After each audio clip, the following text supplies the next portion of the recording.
Hello everyone, this is Gene and I'm back with another video.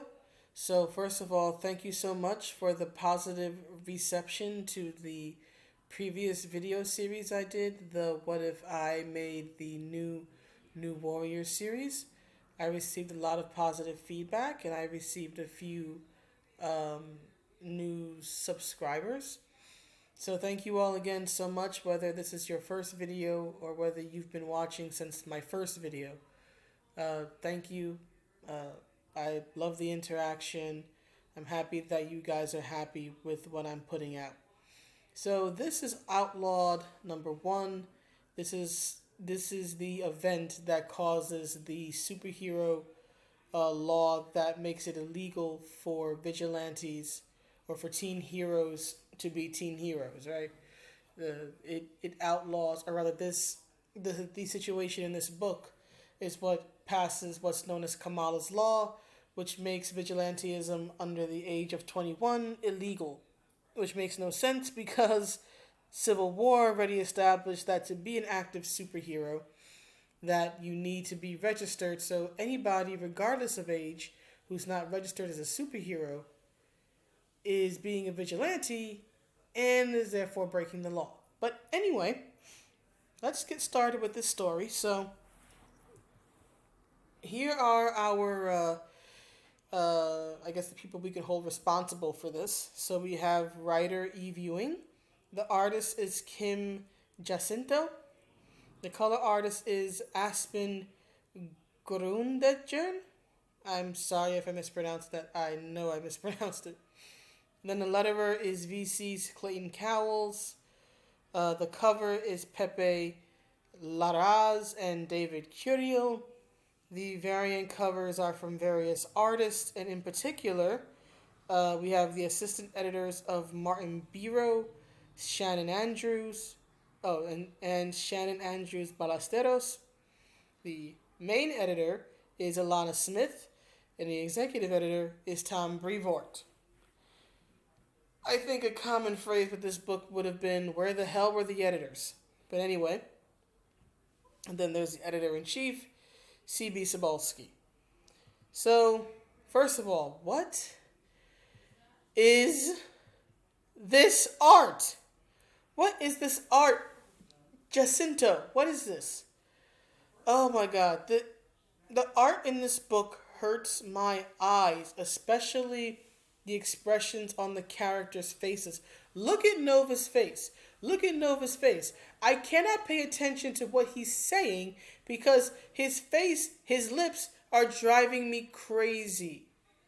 So many times in this comic, these characters have these exaggerated expressions. And I get it. It's art. Art is meant to be exaggerated because it is expressive.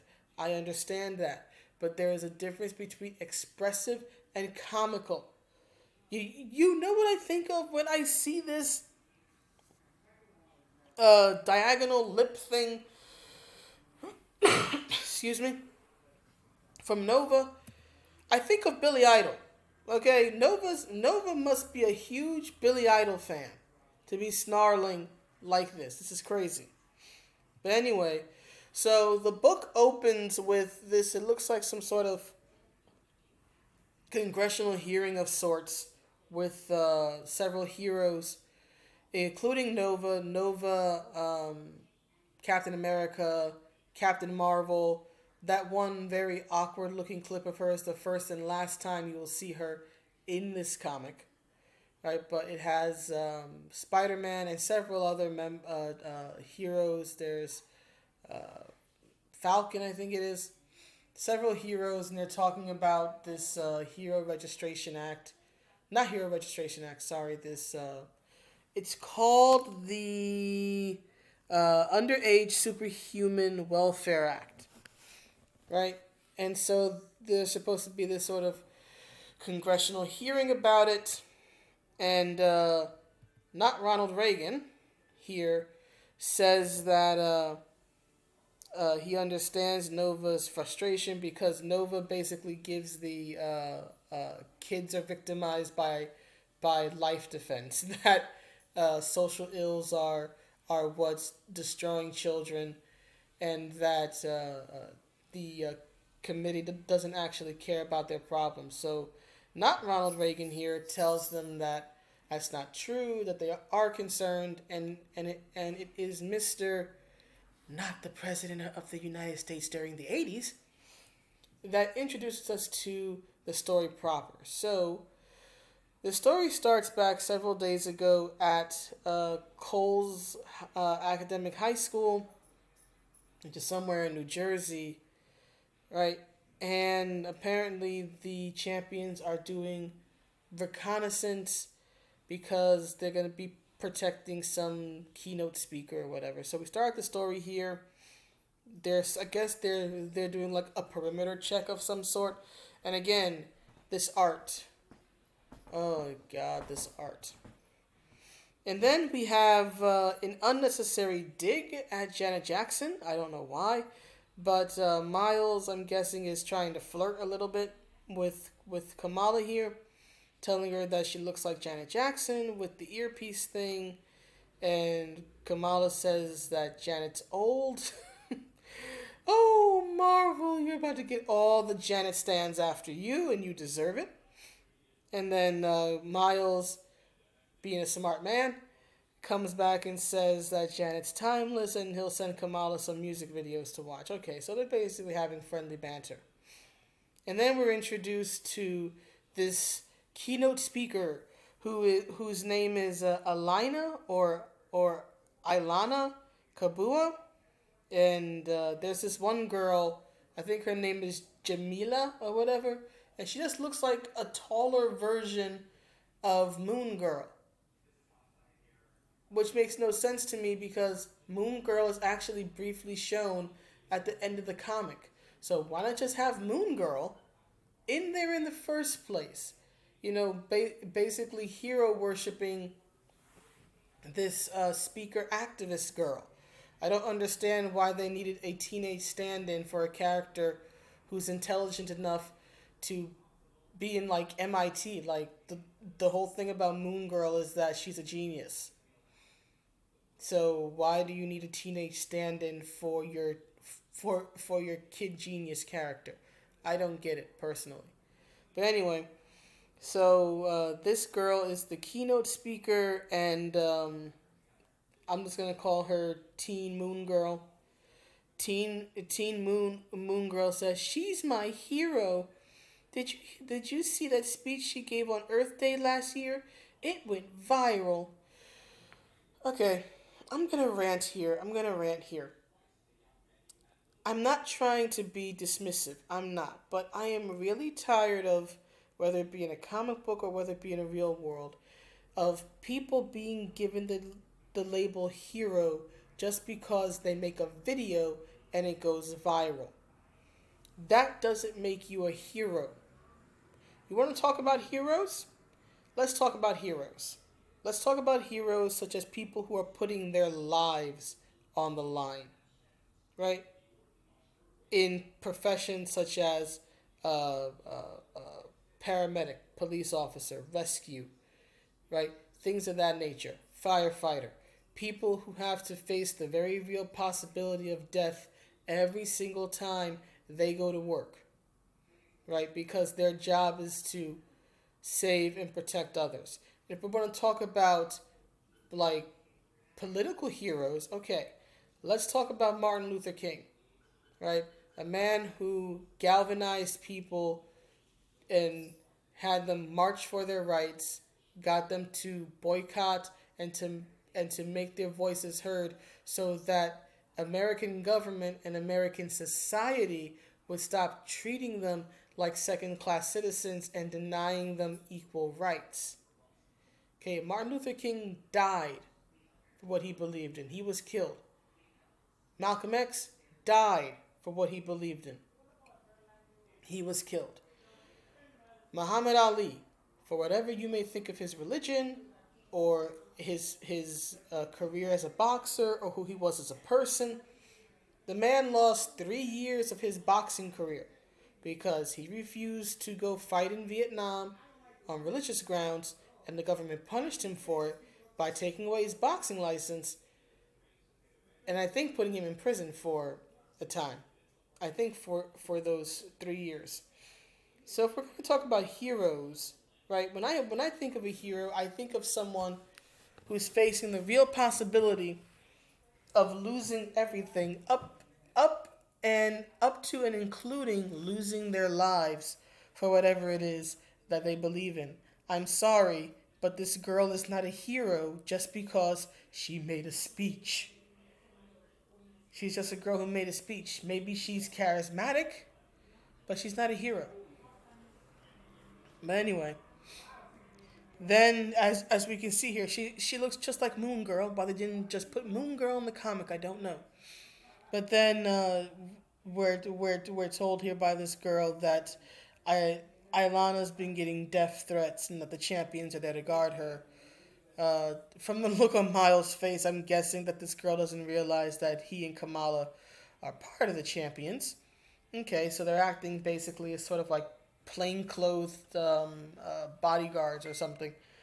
Why they didn't hire real bodyguards to guard this girl, or why there aren't adult heroes to help with this operation, I don't know. There is so much that makes no sense about this comic. But anyway, Kamala asks where she heard about these death threats. The girl says that she read it online, and Kamala says that you can't believe everything that you read on the internet, and I would agree with her. I would definitely agree with her on that, especially when the internet is so reactionary and toxic these days that we don't know what a death threat is anymore. Take the slightest provocation and say it was a death threat. If that girl really is getting death threats, she needs to report those death threats to the police. But anyway, so we are taken back outside, and there's some banter going on between teammates. Riri here is bantering with the girl in the pink with the domino mask. I think she's called, Bombshell, I think it is. This is the first time we see the person with the aqua marine hair called Pinpoint. Not that we ever see them do much in the comic, but that's a story for another day. And then we have Nadia creeping on Miles, stating that Miles' hair smells very good. Number 1, don't touch a black person's hair without permission. Number 2, do not creep on a black person's hair. Number 3, we are more than our hair. Stop objectifying us. But then we find out from Kamala. Yeah, I think that's Kamala, right? That's Kamala, I think. She's drawn differently in every panel. One minute she has black hair, next minute she has brown hair. I'm confused. But we're told that they've been guarding Ilana for a while now, and that she's just a regular person, but she's still impressive, traveling around the world, educating people, and she's only 16. What is she educating people on? Is she a 16-year-old that found the cure for cancer? Did she cure AIDS? Did she cure the coronavirus? What the hell is she educating people on?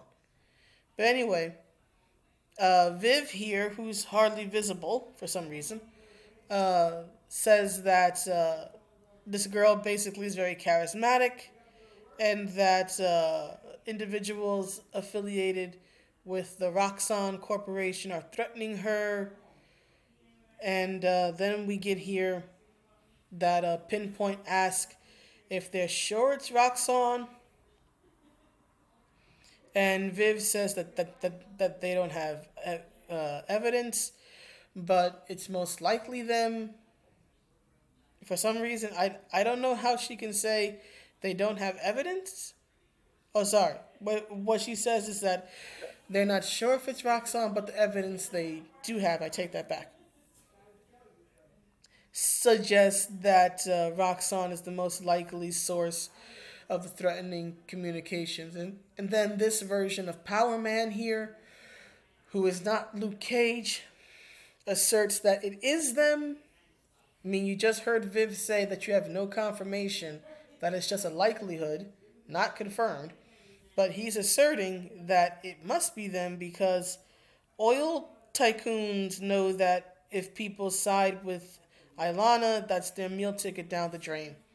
First of all, I'm sure the Roxxon company is not a stand-in for a real life oil company. Marvel Comics wouldn't do something that obvious, would they? But more importantly, it's never explained, at least to me, it's never explained why the Roxxon company is after this girl. Why would they care what she says about them? They're a rich oil company. If they feel that somebody is bad mouthing them, they'll just put a gag order on them or they'll just try to pay them off. Remember the BP spill several years ago that cost the BP oil company billions upon billions of dollars? They didn't need to assassinate anybody to keep people silent. So this whole premise of this oil company, of all things an oil company, is somehow targeting her for speaking out makes absolutely no sense to me. It's like, why would they go through the trouble? They would just sooner pay off her parents to keep her quiet than they would to be actively hunting her down. Rant's over anyway. Moving on. Right, so then this girl starts to give her speech, and she says that the media has been discussing this teen summit that they're at as if it were cute, because they're young, they don't have political power or lobbying money, but that they fail to realize that they are fighting for their lives. Fighting for their very lives, I should say. I've heard this before. I've definitely heard this before. Here's the difference. The March for Our Lives events were a response to an actual serious event, right? The Parkland shooting, in which 17 people were killed and 17 people were injured. People's lives were lost and people's lives were put in danger because of what that young man did. So while I may not always agree with the tactics of March for Our Lives and people associated with it, like David Hogg and what's her name, Emma Gonzalez, I can at least understand and appreciate why they protested and why they did what they did and they have the positions that they do. I can appreciate that. I can understand that. They lived through a very real tragedy. They lived through something that could have taken their own lives. Again, this girl and her speech making is not the same. But anyway, then we have teenage moon girl here looking on in awe with Miles going, she is fierce. And Miles in agreement. You know who's fierce? Malala is fierce. You know why Malala's fierce? Because again, she was actually almost killed for what she believed in, right? It says here that she and two other girls were shot by a Taliban gunman in an assassination attempt in retaliation for her activism. That's what makes her fierce. She was willing to put her life on the line, even as a little kid, right? And she faced very real consequences. Not that I want her. I certainly don't. I'm not happy that she got hurt in that way. Never.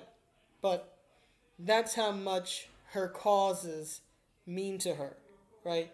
That she is willing to take the risk and die, right? And that's how much of a threat she was to the Taliban. You don't try to assassinate somebody unless you find them to be a threat in some fashion. So yeah, Malala is fierce, not this speech girl. But anyway, then they end up getting attacked by a dragon. Apparently the dragon was sent by Rexon Mobile, or whatever the heck their names are. Now, we don't know how they know that this dragon was sent by the Rexon company. It's not like it has a branding on the side that says sent by Rexon, but we're supposed to just believe this. But anyway, Marvel, really, you ripped off Game of Thrones and you ripped off Pokemon. And I like Charizard. I'm totally with Charizard. I'm naming the dragon Charizard. Anyway, so Charizard attacks, and Riri appropriately has the response of, how did we miss a whole dragon? And then we're told about War of the Realms. I don't care. This is where we find out that the Roxxon Company somehow got their hands on it. It's never explained how they would know about this adventure or why they would get a dragon. But we're apparently just supposed to believe this. So then they try to look for some help. They find a bunch of people, I'm guessing you would call them like SWAT or paramilitary or something, standing around. And then those people fire at them. I think this is, what's her name? Bombshell, running on the rooftop here. But here's the thing, Marvel. I've played this game before, okay? I played Russian Attack like many little kids when I was young. Here's the difference. Russian Attack is actually a fun game. Your comics are not. But moving on. So Kamala is in the high school with this girl. Miles goes to help out. And she and this girl go underground in the school to try to escape. So Kamala says that she'll get her out of there and that she knows a shortcut. And then she punches a hole through the wall like she's the Hulk. Now the interesting thing, and there's the Hulk. Apparently now she has Hulk-like strength. But the interesting thing is that I actually looked this up because I remember reading it and I'm like, why? Why does she suddenly have supernatural strength? I checked both Marvel's official page on her, where they do acknowledge that she now has super strength, but that page did not explain how she became super strong. And I even checked the Wikia, and the Wikia doesn't even list super strength as one of Kamala's abilities. And it's certainly never been a feature ability of hers, right? Her feature ability's always been the whole stretchy band thing. So the way I read this is that Eve Ewing literally gave her this power, right, to just crash through a wall, to punch through a wall, to serve the plot. Now, why you don't have Totally Awesome Hulk, who's part of the Champions, here, I don't know, but apparently we're now going with powers as the plot demands, even when it doesn't make any sense for the character's power set. But anyway, we then come back to Charizard chasing down Riri and Nova. And when I'm rooting for the dragon to eat them, you have a problem, Marvel. I'd rather see the dragon win this fight. But anyway, what happens is that Viv becomes impatient. She loses her temper a bit.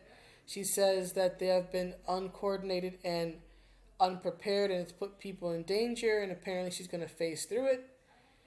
Apparently she's Shadowcat. I don't know.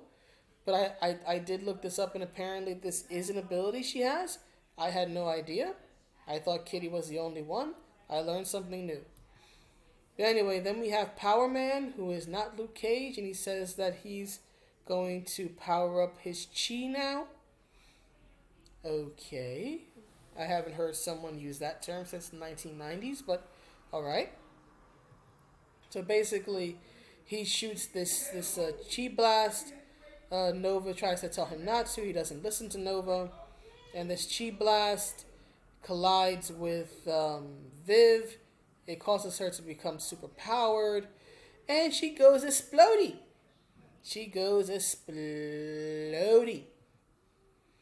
And basically, she creates such Nova describes it as her becoming like a lightning rod. But apparently she's created so much force that it sort of, goes out of control and shoots off, and it causes this building to collapse. I've never known lightning to be able to make a building collapse. Maybe it can, I don't know. I'm not a meteorologist. But the only thing I've ever seen knock down a building like that are explosives or planes flying into them. I've never seen lightning do that to a building. I know lightning can fry people. I know lightning can knock down trees. I've never seen lightning do this. But okay. So the speaker girl, understandably, is very scared. She says that the school's going to collapse. Kamala keeps telling her to like turn her head at like every turn, because from what I've read, Kamala's hero identity is a secret to the general public. How that exists in the world with social media is beyond me, but apparently Kamala's known to the authorities, right? Like to the police and Shield and government agencies that need to know, but somehow that information is not made public. She's a teenage girl on social media, and yet she's trying to not get attention. I'm surprised. But anyway, Kamala does the hero thing, and she basically uses herself, she embiggens herself to, I guess, serve as a shield or a net to catch the falling building. I will give her credit for doing the right thing, putting herself at risk to protect this girl. That's what a hero does. I can't complain there. I don't understand how this exactly is supposed to work, but then again, she suddenly has super strength. I don't know. A lot of this doesn't make sense to me, but I will give the comic credit where credit's due.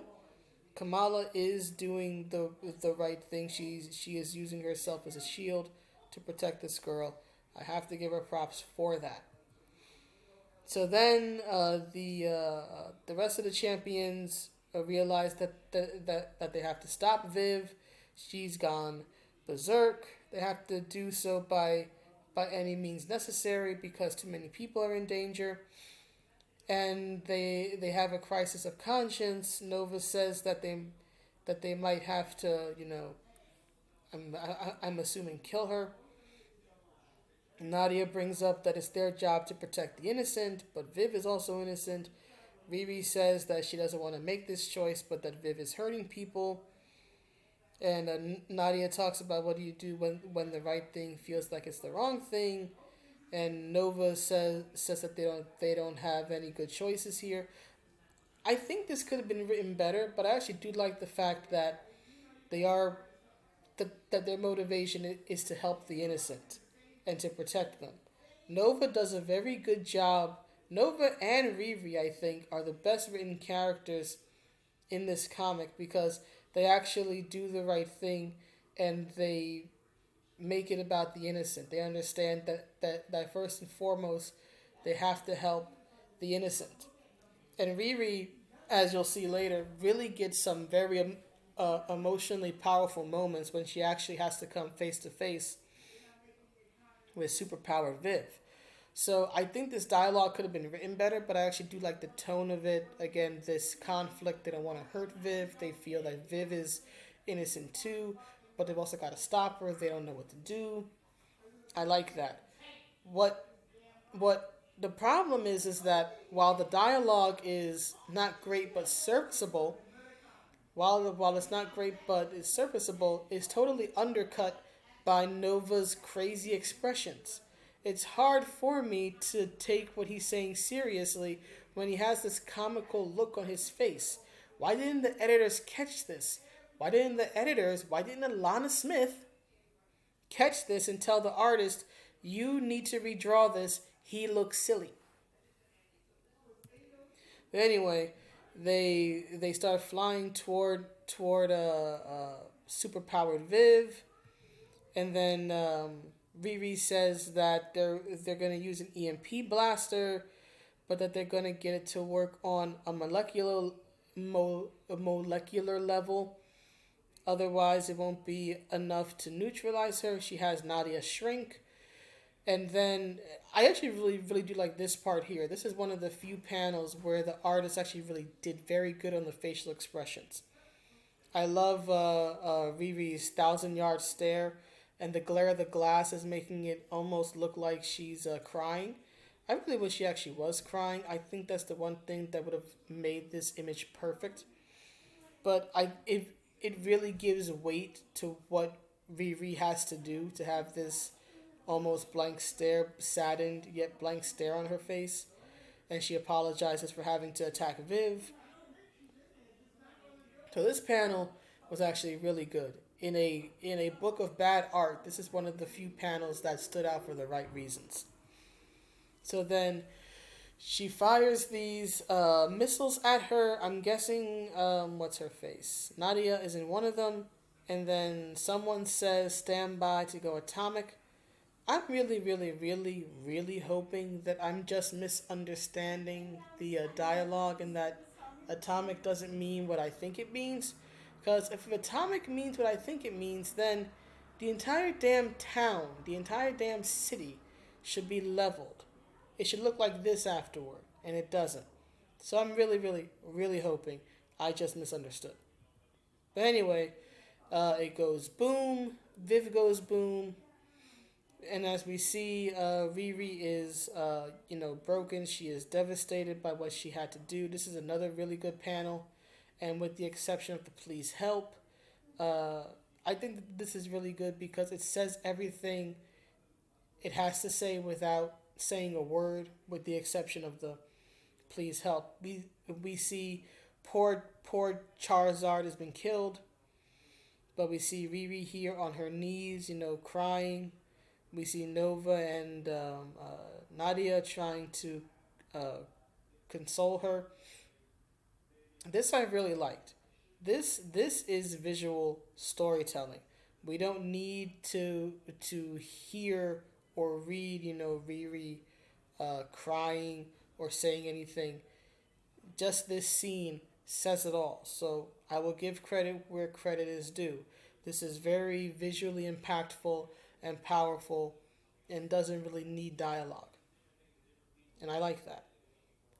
So then we come to this news reporter who says that it's been utter chaos as the champions faced a massive attack on Cole's academic high school, but did they end the destruction or did they cause it? Then you have, I think it's Bombshell, who gets angry and starts shouting at the news reporter. Nova talks her down, saying that she's right, that she has a right to ask the question and that they should be asking the same questions.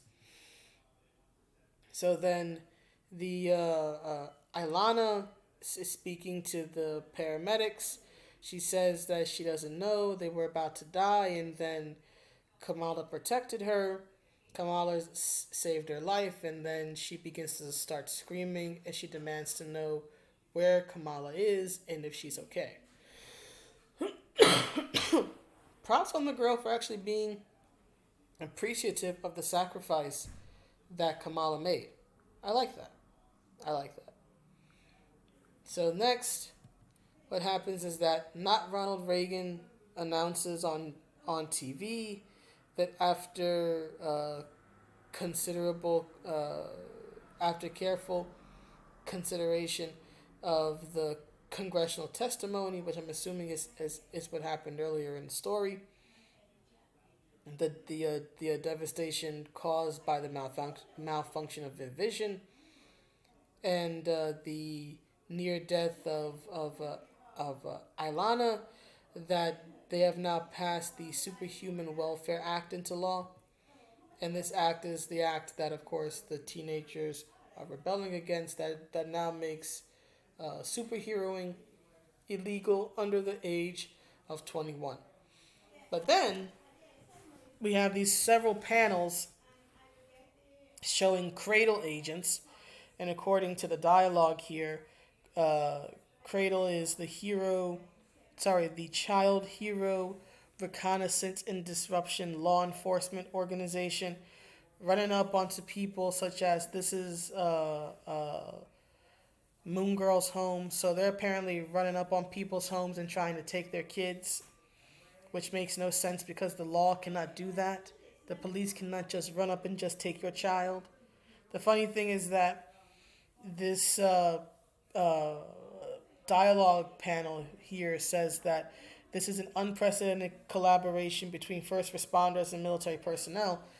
I'm assuming they also didn't talk to CPS, right, Child Protective Services, which takes on different names in different states. For example, um, uh, uh, in New York State, they're called ACS, and they're often in trouble. We'll just put it that way. They're often uh, being having their feet held to the fire because a lot of children fall through the cracks because they're understaffed and underpaid, and there's too many cases for one person to handle. But that's another story for another day.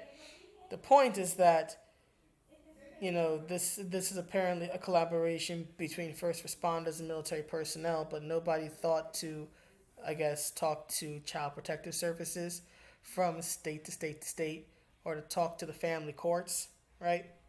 You can't just go and just raid people's homes and just take their kids. That's illegal. And you can literally just, uh, well, you can Google it, right? That they can't just take your kids. But anyway, this is the Champions Mobile Bunker, right? And then there's more of these. I think that's Speedball over there talking. It's hard to see, but that's Speedball. I think saying that they'll thank him later. And then we have a bunch of these cradle agents raiding Ironheart's place. Here's the thing, as I stated earlier, you can literally Google, can the police take your kids? You can literally Google this, okay? If any sort of, at least to my understanding, if any sort of law enforcement is going to come and try to take a minor, right, someone who's under the age of 18, they need some sort of warrant. They need uh, child protective services, right? They need the authority of the family court. They need some sort of document or some sort of representative, right, that gives them the authority to take the child. They can't just run up and just take your kids. If they do, you can do this thing called sue the police department. This type of thing would be very hard to pull off in the U.S. because of the very, I would say, conflicting nature of our government. Because we have a federal government and then we have state governments. And things are different state to state, right? And what the state government does is not always the same as what the federal government does. I think e-viewing really should have put some more thought into this, into how legally speaking these cradle agents could even exist. I can understand cradle agents, for example, arresting teen superheroes if they catch them breaking the law. That makes sense, right? Had they shown, say, Moon Girl like out being a superhero, and then these cradle agents break up their superhero activities and arrest her, I can understand that a little more. There's still the question of violating people's rights and all this other stuff, and arresting an 8-year-old child, right? And all that. But at least if these cradle agents were shown breaking up what, according to this law, is now an illegal act, that would at least make a little more sense from a legal and narrative perspective. But to show them running up and banging on people's doors, that, in my opinion, is fear mongering. That is fear mongering, and I cannot stand fear mongering. Don't don't play me for a fool. Is basically it. Don't play me for a fool. But anyway, then of course the cradle agents say that they're looking for Kamala Khan, and then we find out from the TV, which you can't see in this clip, but there's a TV in Kamala's hospital room that this law is being called Kamala's Law in honor of her, and there are her parents looking over her very concerned, and she's unconscious in the hospital. You see, Marvel, I know what you did here. Here's the thing, and I don't know if this exists in other countries, but I know it exists in the U.S. Typically, when a law is given a person's name, right? Typically, when a law is named after a person, it is because that person died. Like, for example, here we have, here in New York City, we have what's called a Amber Alert. And the Amber Alert is basically if a child basically is like kidnapped by their own parent, right? Or one of their parents or something. And this was, of course, named after a kid who was named Amber, who was kidnapped essentially, and sadly she didn't come home alive, right? But it's typically named after the person who died, and it's the circumstances surrounding their death that caused the law to be made. Kamala didn't die. Kamala didn't die here. You see, what, at least in my opinion, what Marvel did was they tried to split the difference. They know that it's going to be bad optics if they actually kill Kamala, if they actually have her die a heroic death, which she would have done, right? But they can't have her die because it'll look bad. So they try to split the difference by having her be in a coma, right? So it's effectively dead, but not quite. And then they say, oh, this law was named in her honor. But anyway, that's pretty much the story. Like I said, it's supposed to be a tragedy, right? Kamala's injured. The teens are rounded up and everything. But when I first read this, I found it absolutely hilarious. Not because it was supposed to be funny, but again, because it's just so much stuff that didn't make sense. Kamala being able to suddenly punch holes in walls like she's the Hulk. Again, this whole thing with the cradle agents knocking on people's doors and trying to forcibly take kids away. Just so much that just left me scratching my head, and I'm just like, can you guys just write a good story again, please? But I will say this much. While I did not enjoy this comic, I think this comic is proof that the best current writer, at least that I've read, that Marvel has, is Eve Ewing. And that's saying something, because I don't think Eve is all that great a writer. I think she's solid. I think she's serviceable. From what I've read of her writing, if I had to give her a letter grade, it would be a C minus. Here, I would certainly go with a C minus. But at the very least, she wrote the characters well. I can't really determine whether or not they're in character because I'm not too familiar with them. But each person had their own personality. Again, I liked how Nova and Riri took control of the situation. I liked their emotional conflict about having to attack Viv.